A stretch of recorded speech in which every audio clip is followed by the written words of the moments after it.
اور ہم نے کہا یا آدم، اے آدم،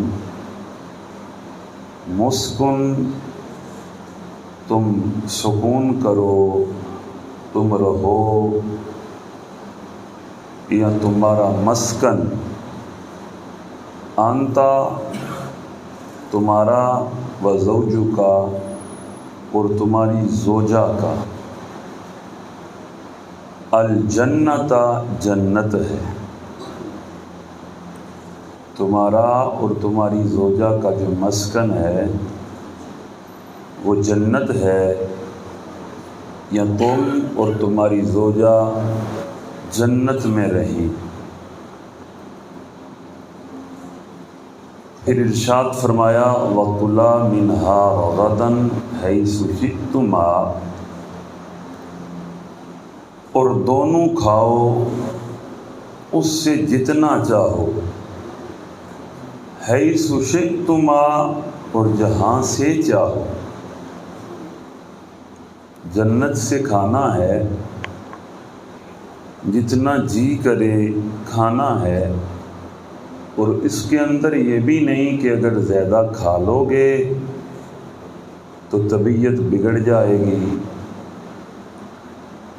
کیونکہ جنت کی نعمتوں کے اندر ایسا نہیں ہے۔ جب جنت کی نعمتیں کھائی جائیں گی تو ایک ہی ڈکار سے ہر چیز ہضم ہو جائے گی۔ تو ارشاد فرمایا اے آدم، تم اور تمہاری زوجہ جنت سے کھاؤ، جتنا جی چاہے اتنا کھاؤ، حیث شئتما، اور جہاں سے چاہو وہاں سے کھاؤ۔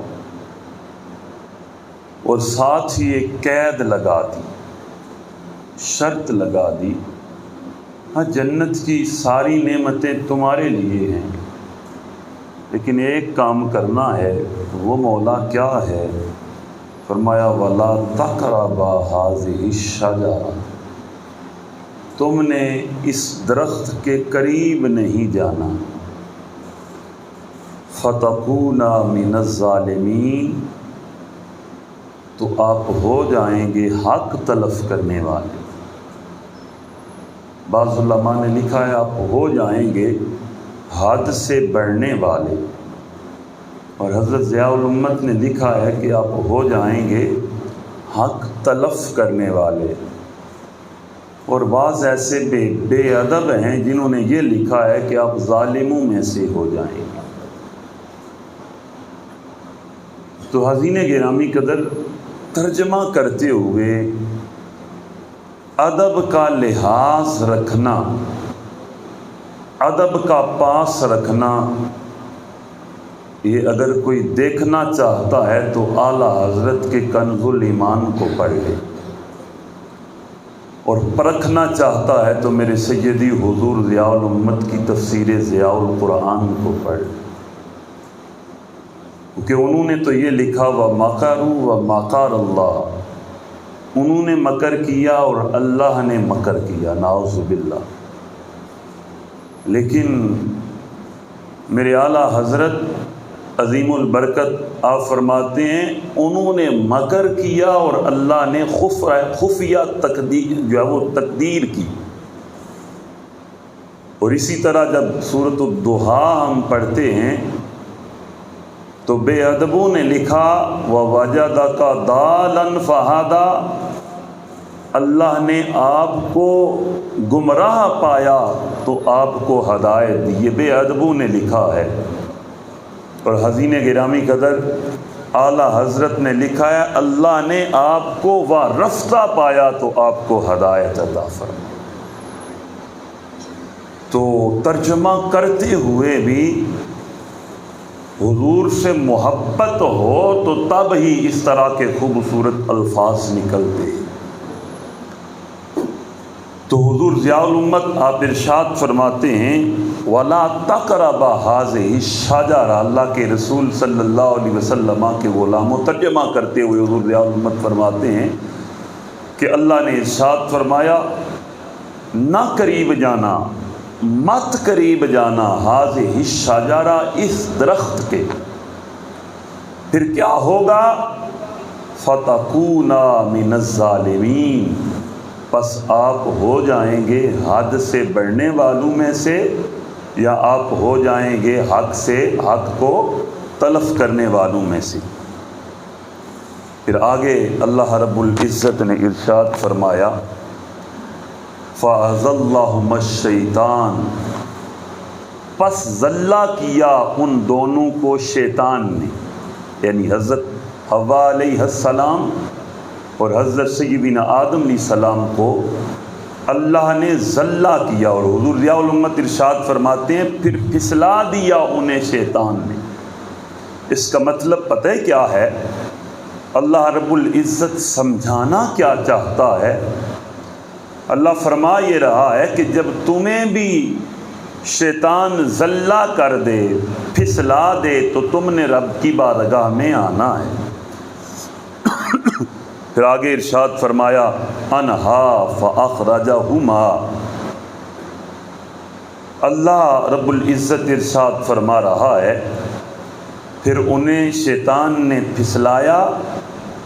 انہا، یہ ہا ضمیر لوٹ رہی ہے اس درخت کی طرف کہ اس درخت کے باعث فاخرجہما، ان دونوں کو نکلوا دیا، یعنی حضرت حوا کو بھی نکلوا دیا اور حضرت آدم کو بھی نکلوا دیا، مما کان فیہ، جس میں وہ تھے۔ وہ کس میں تھے؟ سارے بولیں کس میں تھے؟ جنت میں تھے۔ اور پھر آگے اللہ ارشاد فرماتا ہے وَقُلْنَا اهْبِطُوا فَقُلْنَا اهْبِطُوا بَعْضُكُمْ لِبَعْضٍ، پھر ہم نے جو ہے وہ انہیں کہا نَهْبِطُوا، اتر جاؤ، بَعْضُكُمْ لِبَعْضٍ، تم ایک دوسرے کے دشمن رہو گے، بَعْضُكُمْ لِبَعْضٍ عُدُوٌّ، تم ایک دوسرے کے دشمن رہو گے، وَلَكُمْ فِي الْأَرْضِ مُسْتَقَرٌّ، اور تمہارے لیے زمین میں ٹھکانہ ہے، وَمَتَاعٌ إِلَىٰ حِینٍ، اور فائدہ اٹھانا ہے وہاں سے، اور وہاں ہی تمہارا وقت جو ہے وہ مقرر ہوگا۔ تو معزز حاضرین و سامعین، یہ جو ابلیس ہے سرے سے حضرت انسان کا دشمن ہے۔ اور ایک بزرگ کا پچھلے دنوں میں ہم بیٹھے ہوئے تھے اور بڑی خوبصورت بات کر رہے تھے، کہنے لگے تھے آپ جانتے ہیں کہ سب سے پہلے کیا آئی ہے اس کائنات میں؟ تو پھر انہوں نے ساتھ وضاحت بھی کر دی کہ برائی آئی ہے، کیونکہ یہ انکار کرنے والا بھی جو تھا اس نے اختیار مانگا تھا، اور پہلے اس نے انکار کیا، پھر انکار کرنے کے بعد اس نے کہا میں نے چپے چپے کے اوپر سجدے کیے، مالک میں تیری حمد کرتا رہا ہوں، تیری عبادت کرتا رہا ہوں، تیری ریاست کرتا رہا ہوں، اور تیرے فرشتوں کا میں استاد رہا ہوں، تو مجھے کچھ عطا کیا جائے، مجھے اختیار دیے جائیں۔ اور یہاں ایک روک کی خوبصورت بات وہ بھی کرنا چاہتا ہوں کہ معزز حاضرین و سامعین، اس نے تو اختیار مانگا، اللہ رب العزت سے اختیار مانگا کہ مالک مجھے اختیار دے دے، اور سجدے کیے ہر جگہ کے اوپر، کوئی ایسی جگہ خالی نہیں جس کے اوپر اس نے سجدہ نہ کیا، اور سجدہ کرنے کے بعد مالک سے اختیار مانگا، اور ایک سجدے کا انکار کیا تو راندا گیا، نکال دیا گیا، لعین ہو گیا، ٹھکرا دیا گیا، اور اس کا سارا کچھ جاتا رہا۔ اور اے حضرت انسان، تو دنیا کے اوپر رہتے ہوئے کتنے سجدے ہیں جو چھوڑ رہا ہے؟ تجھے تو 5 دفعہ بلایا جاتا ہے، اور بلانے کے باوجود تو اس رب کی بارگاہ میں نہیں آتا، اور سجدوں کا انکار کر رہا ہے، سجدے کا اقرار تو کرتا ہے لیکن کرنے کے لیے نہیں آتا۔ تو ادھر ایک سجدے کا انکار ہوا تو اللہ کی بارگاہ سے ابلیس لعین ہو کے نکلا۔ جب یہ لعین ہو کے نکلا تو پھر اس نے اختیار مانگا، اور وہ اختیار کیا تھا؟ مالک مجھے اختیار دے دے، میں اس تیری مخلوق کو ورغلاتا رہوں گا، رائے ہدایت سے بٹکاتا رہوں گا، انہیں پھسلاتا رہوں گا۔ اور یہ جو کہا نا بعضکم لبعض عدو، تم بعض کے دشمن ہوگے، تو اس دن سے لے کے قیامت کی صبح تک ابلیس حضرت انسان کا دشمن ہے۔ کبھی کبھی ایسے ہوتا ہے کہ حضرت انسان برائی کر کے فخر محسوس کر رہا ہوتا ہے، وہ سمجھ رہا ہوتا ہے کہ میں نے بہت بڑا کام سر انجام دیا، اور لوگوں کو اترا کے بتا رہا ہوتا ہے۔ اور جب وہ ایسا کر رہا ہوتا ہے، کاش اللہ اسے اس وقت ہدایت دے اور وہ سوچے اس کے اوپر حضرت ابلیس پورا غالب ہوتا ہے، شیطان پورا غالب ہوتا ہے۔ ایک طرف تو برائی کر رہا ہے اور دوسرا اس برائی کے اوپر اکڑ رہا ہے اور لوگوں کو بتا رہا ہے، تو وہ اس کے اوپر غالب ہوتا ہے۔ اور یاد رکھ لیں اللہ خود فرما رہا ہے کہ ابلیس تمہارا دشمن ہے، شیطان تمہارا دشمن ہے۔ اور یاد رکھ لیں حضرت انسان کے جسم سے روح نکل جاتی ہے، اسے قبر کے اندر اتارا جاتا ہے، اور اس وقت تک بھی وہ حضرت انسان کے پیچھے لگا رہتا ہے۔ اس کی کوشش یہ ہوتی ہے کہ یہ کہیں میرے ساتھ شامل ہو جائے، کیونکہ ایک رحمان کے بندے ہیں اور ایک شیطان کے بندے ہیں، اور اس کی خواہش یہ ہوتی ہے کہ یہ میرا بندہ بن جائے۔ ہمارے ہاں یہ اکثر کہا جاتا ہے نا، یہ ہمارا بندہ ہے۔ جب الیکشن ہوتا ہے تو الیکشن کے دور میں بعض لوگ کہتے ہیں یہ ہماری پارٹی کا یہ ہمارا بندہ ہے، یا کسی نے کوئی ملازم رکھا ہو تو وہ کہتا ہے یہ میرا بندہ ہے۔ تو یاد رکھ لیں یہ لفظ کہنا ہی سرے سے غلط ہے، یہ ٹھیک ہی نہیں۔ اب کبھی بھی نہیں یہ کہہ سکتے کہ یہ میرا بندہ ہے۔ بندے یا تو رحمان کے ہیں یا شیطان کے۔ جو شیطان کے کاموں کے اوپر چل پڑے اور کفر کے اوپر ان کی موت ہو گئی، وہ شیطان کے بندے ہیں، اور جو رحمان کے رستے کے اوپر چل پڑے اور ایمان کے اوپر ان کی موت ہو گئی، وہ رحمان کے بندے ہیں۔ تو معزز حاضرین، اللہ رب العزت ارشاد فرما رہا ہے کہ یہ جو ابلیس ہے یہ تمہارا دشمن ہے۔ حضرت حوا کو اس نے سب سے پہلے کہا تھا، اس نے کہا تھا آپ آدم علیہ السلام سے کہیں۔ اور اگر تفسیر تبیان القرآن آپ اٹھا کے دیکھیں تو اس کے اندر علامہ سید غلام رسول سیدی رحمہ اللہ آپ ارشاد فرماتے ہیں اس لعین نے کہا تھا حضرت حوا سے کہ اللہ نے تو تمہیں اس لیے روکا ہے کہ کہیں تم فرشتے نہ بن جاؤ۔ جس درخت سے پھل کھانے کا کہا گیا ہے، روکا گیا ہے، وہ درخت ایسا ہے کہ اس کا پھل کھایا جائے تو انسان فرشتہ ہو جاتا ہے۔ تو تمہیں روکا اس لیے جا رہا ہے کہ تم کہیں فرشتے نہ بن جاؤ۔ اور دیکھیں بعض لوگ یہ بھی کہتے ہیں کہ قریب جانے کا، اور ابلیس نے بھی یہی کہا، منع تو اس بات سے کیا گیا تھا کہ قریب نہیں جانا۔ پھر یہ بھی مثال دیتے ہیں کہ نماز کے اندر بھی تو اللہ نے یہ کہا ہے کہ آپ جو ہے وہ نماز کے قریب نہ جائیں، لا تقربوا الصلاۃ، آپ نماز کے قریب نہ جائیں، لیکن آگے والے بات نہیں کی جاتی، وَأَنْتُمْ سُكَارَىٰ، تم نماز کے قریب نہ جاؤ جب تم نشے کی حالت میں ہو۔ اور حاضرین گرامی قدر، یہ جو اللہ نے ارشاد فرمایا کہ تم نے اس درخت کے قریب نہیں جانا، یہ بھی اس لیے کہا کہ جب قریب جاؤ گے تو خیال آئے گا، اور جب دل کے اندر خیال پیدا ہوگا تو پھر وہ دل کہے گا کہ اسے کھایا جائے۔ اب یہی بات ابلیس نے بھی دہرائی، اس نے بھی کہا اللہ نے یہ کہا ہے کہ تم نے قریب نہیں جانا، پھل کھانے سے تو نہیں روکا۔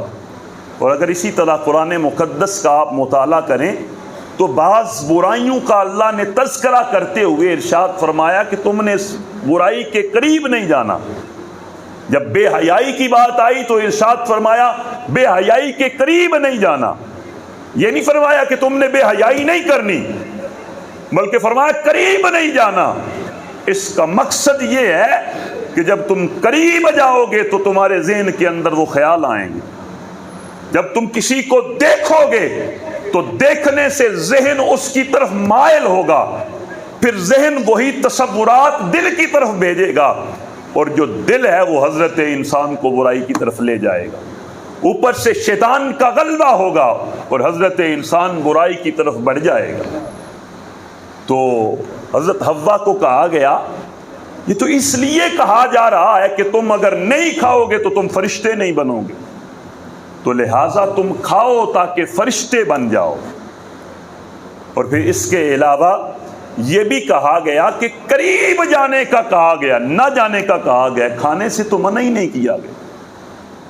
اب حاضرین گرامی قدر، پھر جب کھا لیے تو اللہ رب العزت نے ارشاد فرمایا نَہْبِطُوا، اتر جاؤ، بَعْضُكُمْ لِبَعْضٍ عُدُوٌّ، تم بعض کے دشمن ہوگے، یعنی یہ لعین تمہارا دشمن ہوگا۔ اور اس نے پھر اختیار مانگا، مالک اختیار دے دے، میں نے تیری چپے چپے کے اوپر عبادت کی، ریاضت کی، میں چاہتا یہ ہوں کہ میں انہیں ورغلاتا پھروں، تیرے رستے سے ہٹاتا پھروں، تیرے رستے سے پھسلاتا پھروں۔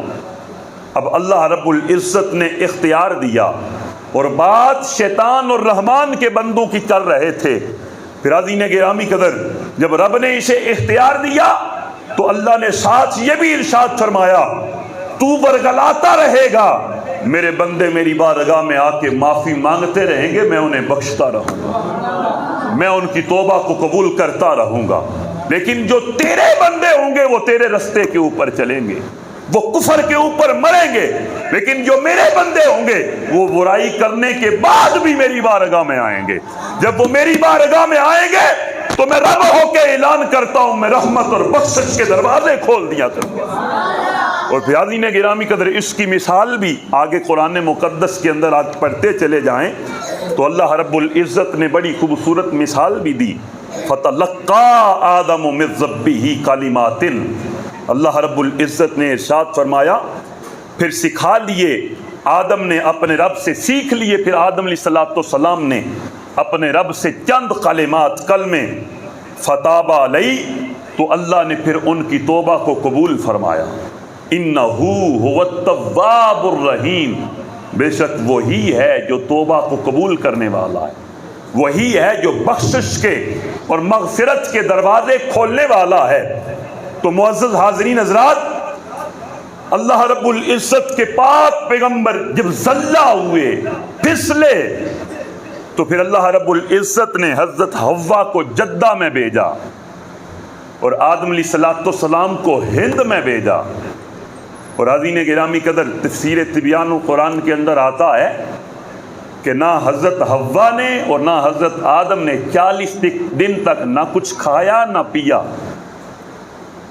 اور گڑ گڑاتے رہے، اور حاضرین گرامی قدر ندامت اختیار کی، شرمندگی اختیار کی، اور اس جگہ کے اوپر صرف آدم علیہ السلام کی توبہ کا ذکر ہوا، حوا علیہ السلام کی توبہ کا ذکر نہیں ہوا۔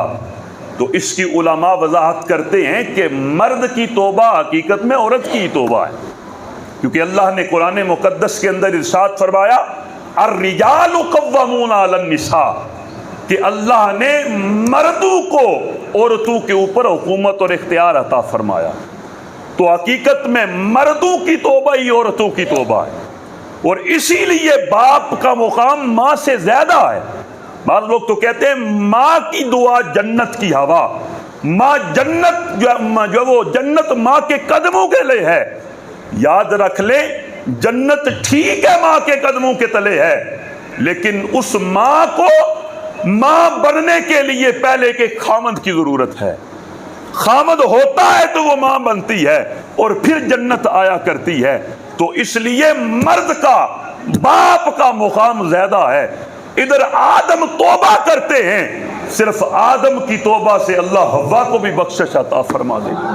اور وہ بخشش کا دروازہ کھلا کیسے؟ آدم علیہ السلام کو وہ کلمات ملے کیا تھے؟ وہ کلمات سنیں. یہ میرے حضور ضیاء الامت نے بھی لکھا ہے، اور سیدی علامہ غلام رسول سعیدی نے بھی تفسیر تبیان القرآن کے اندر لکھا ہے. وہ کلمات یہ تھے کہ سیدنا آدم علیہ السلام کو جب اللہ نے بنایا تو بناتے وقت سیدنا آدم علیہ السلام نے جب آنکھ کھولی تو آدم جنت کے دروازے دیکھتے تھے، تو ان دروازوں کے اوپر لا الہ بھی لکھا ہوا تھا، محمد رسول اللہ بھی لکھا ہوا تھا. جنت کے پتوں کے اوپر محمد الرسول اللہ لکھا ہوا تھا. تو آدم علیہ السلام سمجھ گئے کہ یہ کوئی عام ہستی نہیں، یہ کوئی خاص اور مقرب ہستی ہے جس کا نام نامی اسم گرامی جنت کے دروازوں کے اوپر لکھا ہوا ہے. اور اللہ کی بارگاہ میں عرض کی، مالک وہ جو تیری محبوب ہستی ہے، وہ جو تیری پیاری ہستی ہے جس کا نام نامی اسم گرامی میں نے جنت کے دروازوں کے اوپر لکھا دیکھا، مالک اس کی وجہ سے تجھ سے بخشش مانگتا ہوں. ادھر آدم کا دعا کرنا ہے، وہ پہلے بھی دعا کرتے رہے، وہ پہلے بھی ندامت و شرمندگی اختیار کرتے رہے، لیکن توبہ قبول نہیں ہوئی. ادھر محمد مصطفیٰ کا نام زبان پہ آنا ہے، بس نام آیا تو اللہ نے بخشش کے دروازوں کو کھول دیا، مغفرت کے دروازوں کو کھول دیا. تو آقا صلی اللہ علیہ وسلم کے غلاموں، اس سے پتہ یہ چلتا ہے کوئی جہان کا گنہگار آئے، رب کی بارگاہ میں آ جائے، اسے ابلیس ذلہ کر دے، اسے ابلیس پھسلا دے، وہ ندامت اور شرمندگی اختیار کرتے ہوئے میرے حضور کا وسیلہ دے کے رب کی بارگاہ میں بخشش مانگے تو اللہ بخشش کے دروازوں کو کھول دیتا ہے، اللہ مغفرت کے دروازوں کو کھول دیتا ہے. یہ تو آدم علیہ السلام تھے. اگر محبوب کا امتی بھی آئے تو اللہ رب العزت گناہوں کے اوپر قلم پھیر دیتا ہے. تو آقا صلی اللہ علیہ وسلم کے غلاموں، اللہ رب العزت نے انہیں پہلے کلمات سکھائے. وہ پہلے بھی توبہ کرتے رہے، لیکن قبول جب نہ ہوئی تو پھر اللہ نے انہیں کلمات سکھائے. وہ ذہن کے اندر ڈالا کہ ایک میری محبوب ہستی بھی ہے. اور پھر اللہ رب العزت نے عظیم گرامی قدر آقائے مجتبی جناب محمد مصطفیٰ صلی اللہ علیہ وسلم کی وجہ سے آدم علیہ السلام کی توبہ کو قبول فرمایا. تو اللہ کی بارگاہ میں دعا کرتے ہیں اللہ رب العزت ہمارے صغیرہ کبیرہ گناہوں کو اپنے محبوب مصطفیٰ صلی اللہ